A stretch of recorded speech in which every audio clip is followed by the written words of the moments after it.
Hey guys, today I'm going to tell you how to fix Apple Pay payment decline, check your payment information and try again.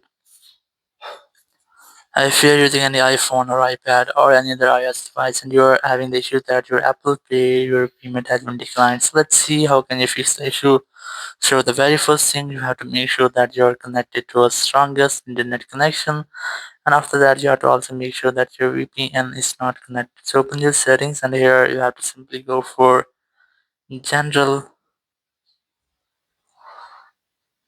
And here scroll down and you'll find the option of VPN and device management.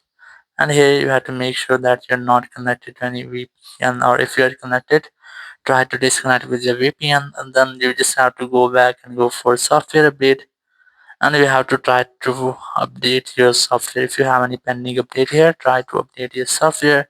And after that you just have to go back, and here you have to make sure that you haven't any restrictions on your iPhone. Select your screen time option, then select content and privacy restrictions and disable all the restrictions from here. Once you have done so, it will almost fix your issue.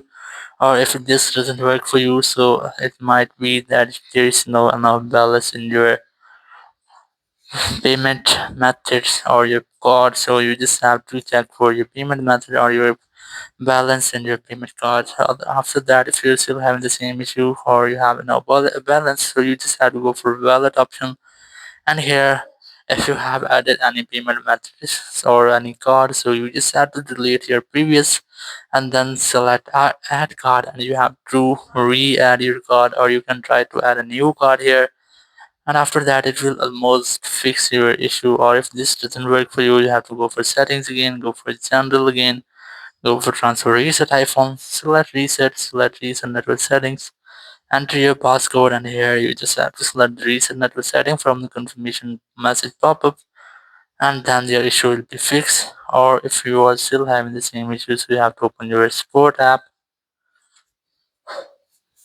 and here select your device, then select more option, then look for wallet, and here you just have to select get more help or something like this, and then get more help option, select that. Select call us and you'll find a number. You just have to dial the phone number whenever you want to call with the Apple support team, and you have to discuss about your issue, and you'll find official help from there. So in this way you can easily fix your issue through Apple payment decline, check your payment information and try again. Thank you very much for watching the video. Until next video, bye bye.